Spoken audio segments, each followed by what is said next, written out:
So hi, this is Nick Williams, sitting here with Richard Barrett. Hi Richard. Nick, good to see you. Great. Now we met a long time ago and we've met again recently, and your latest book is called The New Leadership Paradigm. And I heard you speaking a couple of weeks ago and I was just fascinated to listen to you because you were talking a lot, and I think it's at the heart of what you're about, is the evolution of consciousness. Now that sounds like a very grand and wonderful idea. What does that mean to you? What does the evolution of consciousness mean to you? Well, you know, the big picture, Nick, is if we go back 14 billion years. Hang on, that just comes to my mind. Yeah. There was a big bang and there was this huge energy field expanding, and from that moment in time, consciousness began evolving through the atomic world, the cellular world, and now through Homo sapiens. And so this has been a journey of evolution that has had four major stages: the quantum reality, the world of atoms, the world of cells, and the world of creatures. And so what I've been totally fascinated by this topic for a long time, and I began to wonder, what are the patterns? Are there any patterns to evolution of consciousness? And I began to find those patterns when I started to look.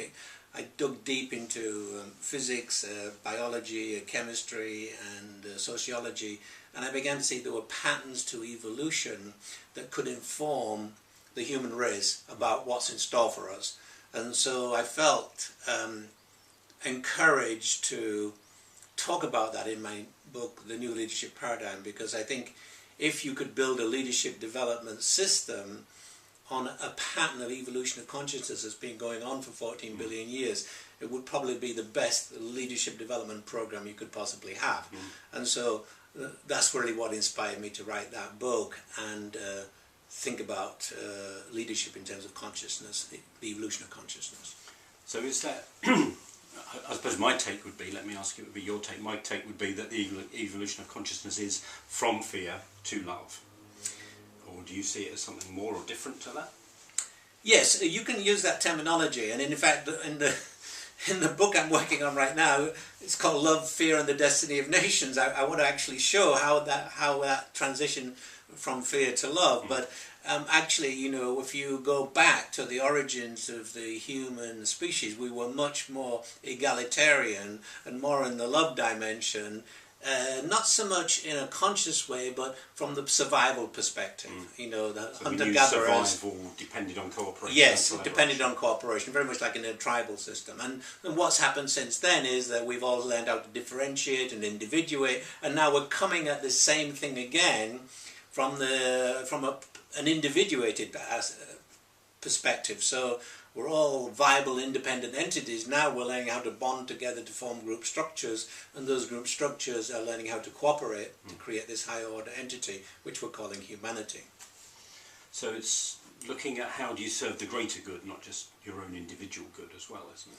Well, you know, what you see is, if you look at the whole of evolution, is that the evolution has been driven by self-interest in a way, but what happens is the self-interest becomes enmeshed with the common good when the framework of existence becomes very challenging. So you become more resilient as you learn how to bond with others. I mean, this has happened at the atomic level, atoms went into molecules, at the cellular level, etc. And now at the human level, we become more resilient, and we become more able to thrive when we have difficult circumstances if we bond together to form group structures. And so that's the history of bands, tribes, city-states and nations. So that's how they all formed, because framework conditions became threatening and we bonded together to form these group structures so we could all survive together.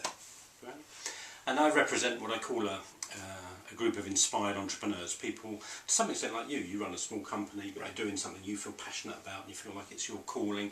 They're kind of my tribe, and I kind of exist to serve them as well. What advice, how does this evolution of consciousness apply to them? To the likes of you and me doing work we love in the world and making a difference. How do we take this on board? So first of all, the evolution of consciousness is fundamental to everything that's happening on the planet, particularly right now.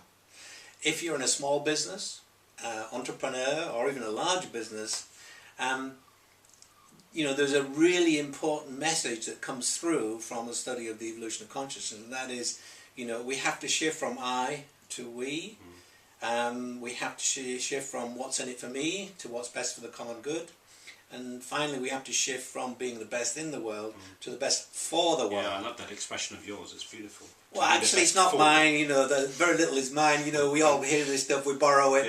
Yeah. But maybe you first heard it from me, but I first heard it from somebody else too. So, being the best for the world, I think that is the message for entrepreneurs: is what are you doing, and how do you create your business in such a way that it's not best for you, but best for the world. Then you'll be including you. So it's never about excluding anything. No, it's about broadening our range of who we're looking after, I guess, from just looking after ourselves to looking after everybody ultimately. Yeah, I have a particular phrase that I use which is connected to the 7 levels of consciousness model that I developed, and that is being a full spectrum individual or a full spectrum company. You take care of yourself and you take care of others at the same time. Because one of the things I talk about, and I know it's partly been my journey, is that we tend to think, we could. The traditional model has been, you sell your soul to earn a living, or you do something you love, but you won't earn much money out of it. And I think that one of the emerging kind of things that I'm certainly obviously advocating and encouraging people to step into is in a way having it all, but in a good way. It doesn't have to be one or the other. It doesn't have to be individual survival. I think the core of it is that you don't have to sacrifice. You know, that often we think we have to sacrifice. So if we're going to do something for the greater good, we have to sacrifice our own good, and it's somehow getting beyond that, isn't it? That's an old paradigm way of thinking, and I just pick up on one thing where you said, well, you don't make much money at it.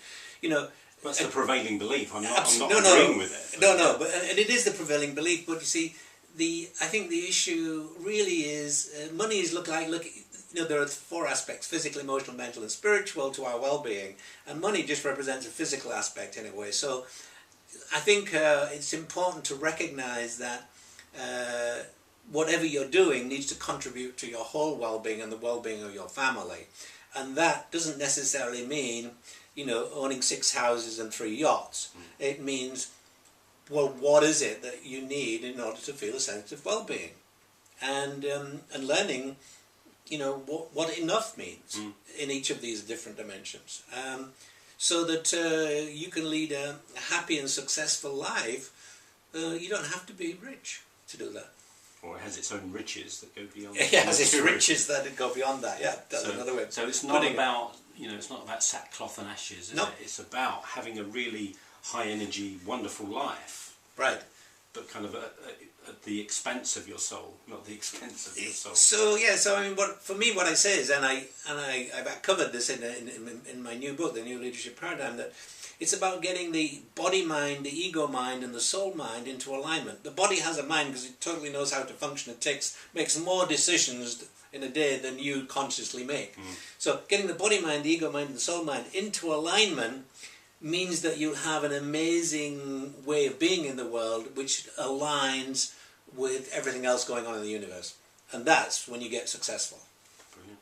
Okay, well, we're all headed there. Hopefully. So thank you very much, Richard. Hope you've enjoyed watching this. Thanks for listening. Cheers.